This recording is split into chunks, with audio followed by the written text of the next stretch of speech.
కాంగ్రెస్ ప్రభుత్వం merchant bankers ద్వారా కూడా అప్పు రూపంలో తీసుకోబోతోంది అని. అంటే దీన్ని బట్టి చూస్తే మనకు అర్థమయ్యేటటువంటి పరిస్థితి దాదాపు ఒక 1,15,20,000 కోట్ల రూపాయల అప్పును ఒక్క సంవత్సర కాలంలో కాంగ్రెస్ ప్రభుత్వం చేయబోతుంది అనేటువంటిది మనకు అర్థమవుతుంది. ఇక ఇది అప్పులకు సంబంధించినటువంటి అంశం. ఈ అప్పుల్లో చాలా స్పష్టంగా వీళ్ళు 1,76,000 రూపాయలు తలసరి అప్పు చేసి తెలంగాణ రాష్ట్రాన్ని బీఆర్ఎస్ పార్టీ ముంచింది, మొత్తం పైసలు మింగి నీళ్ళు తాగినరు అని చెప్పి నిందించినటువంటి వాళ్ళు ఇవాళ తెలంగాణ రాష్ట్ర ఆర్థిక పరిస్థితిని బీఆర్ఎస్ వాళ్ళు పొయ్యి మీద పెడితే వీళ్ళు ఆ పొయ్యి పెనం మీదకి వెళ్ళి మొత్తం పొయ్యిల పడేసి ఈ తలసరి అప్పును ఒక్క సంవత్సరం తిరిగే లోపే దాదాపు 2 లక్షలు దాటే పరిస్థితికి తీసుకొచ్చేటటువంటిది మనకు స్పష్టంగా ఇక్కడ కనిపిస్తోంది అనేటువంటిది మనం గమనించాల్సినటువంటి అంశం. అప్పులకు సంబంధించి ఇది క్లియర్. కాంగ్రెస్ పార్టీ ప్రభుత్వం వచ్చినాక ఆయనత చిప్పబట్టుకొని అడుక్కునేటువంటి పరిస్థితే తప్ప వేరే ఏం లేదు అనేటువంటిది వాళ్ళు ప్రవేశపెట్టినటువంటి బడ్జెట్ ద్వారా మనకు తెలుస్తుంది. ఇక ఒకసారి ఆదాయం విషయానికి వద్దాం.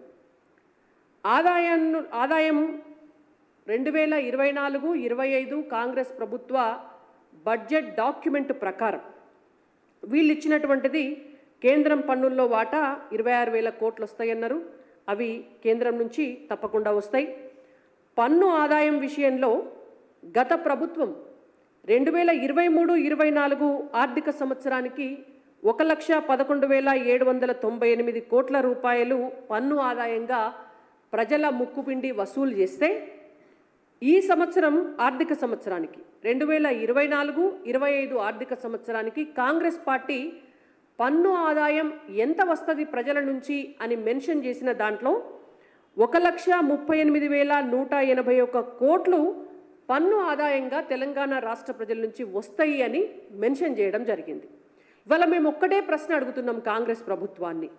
ఎకాఎకిన ఎగ్దమ్గా మీరు దాదాపుగా 27,000 కోట్ల రూపాయలను పెంచి చూపిస్తున్నారు పన్ను ఆదాయంగా. పన్నులు ఎట్లా వస్తాయి? అయితే లిక్కర్ ఛార్జ్ ధరలు పెంచాలి, లేకపోతే కరెంటు ఛార్జీలు పెంచాలి, లేకపోతే భూముల రిజిస్ట్రేషన్ ఛార్జీలు పెంచాలి. ప్రజల దగ్గర నుంచి ప్రభుత్వం ఇచ్చేటటువంటి సర్వీసులకు గాను తీసుకునేటువంటి పన్ను పెంచితేనే మీకు పన్ను ఆదాయం పెరుగుతుంది. మరి 27,000 కోట్ల రూపాయలు ఒక్క పన్ను ఆదాయంనే ఒక్క సంవత్సరంలో మీరు పెంచదలుచుకున్నారు అంటే మొత్తం ప్రజల నడ్డి విరుస్తారా? ప్రజల సంపాదనను ముక్కుపిండి వసూలు చేస్తారా?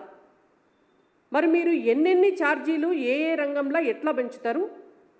మరి దానికి ప్రజామోదం ఉన్నదా?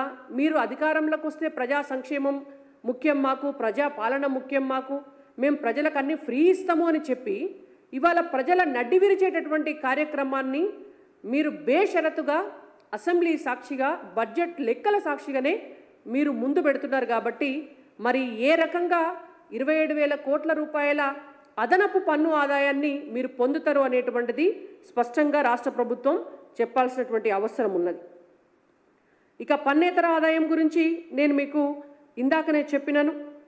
అయితే భూములన్నా అమ్మాలా, లేకపోతే ప్రభుత్వానికి రావాల్సినటువంటి ఆదాయం పక్కదారి పడితే ఆ పక్కదారి పట్టేటువంటి మార్గాలను క్లోజ్ చేసి సిస్టమ్ని కొంచెం డిసిప్లిన్గా తయారు చేసి రావాల్సినటువంటి ఆదాయాన్ని తెచ్చుకుంటే ఆ పన్నేతర ఆదాయంలో మీరు చెప్పినటువంటి పైసలు వస్తాయి. అది చేసేటటువంటి పరిస్థితి కాంగ్రెస్ పార్టీ ప్రభుత్వానికి ఎక్కడా కూడా లేదు.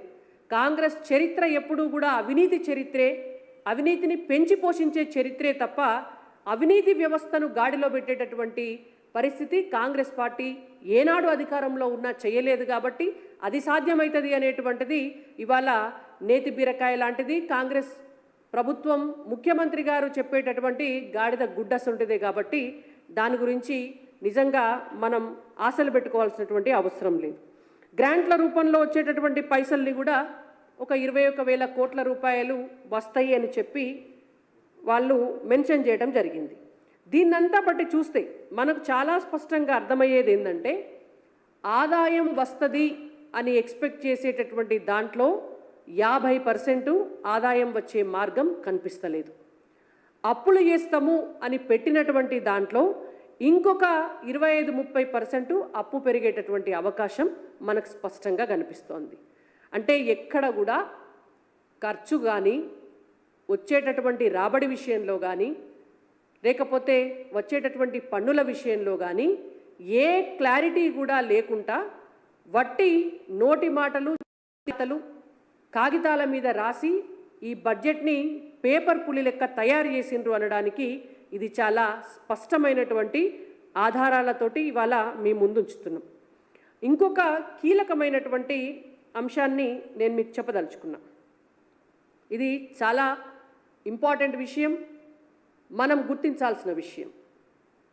2014లో తెలంగాణ రాష్ట్రం అధికారంలోకి వచ్చిన తర్వాత తెలంగాణ రాష్ట్రం ఏర్పడి బీఆర్ఎస్ పార్టీ అధికారంలోకి వచ్చిన తర్వాత 2014-15 ఆర్థిక సంవత్సరానికి వాళ్ళు ప్రవేశపెట్టినటువంటి బడ్జెట్ 1,637 కోట్ల రూపాయలు.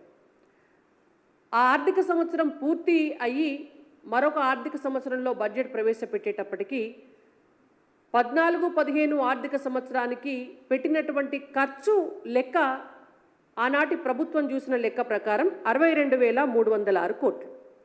అంటే 40,000 కోట్ల రూపాయల తేడా ప్రవేశపెట్టినటువంటి బడ్జెట్కు ఖర్చు పెట్టినటువంటి దానికి ఎక్కడ కూడా పొంతన లేదు. 2015-2016 ఆర్థిక సంవత్సరానికి ఆనాటి బీఆర్ఎస్ పార్టీ ప్రభుత్వం ప్రవేశపెట్టినటువంటి బడ్జెట్ 1,15,689 కోట్ల రూపాయలు. ఖర్చు పెట్టినటువంటిది ప్రభుత్వ డాక్యుమెంట్ ప్రకారం 97,922 కోట్ల రూపాయలు. అంటే దాదాపుగా 17,000 కోట్ల రూపాయల తేడా. 2016-2017 ఆర్థిక సంవత్సరానికి ఈ సంవత్సరంలో మాత్రం వీళ్ళు బడ్జెట్ ప్రవేశపెట్టినటువంటి బడ్జెట్కి ఖర్చు పెట్టిన దానికి కొద్దిగా రీచ్ అయ్యేటటువంటి ప్రయత్నం చేసినారు, రీచ్ అయినారు. 1,30,415 కోట్ల రూపాయలు బడ్జెట్ ప్రవేశపెడితే ఖర్చు పెట్టింది 1,33,823 కోట్ల రూపాయలు. 2017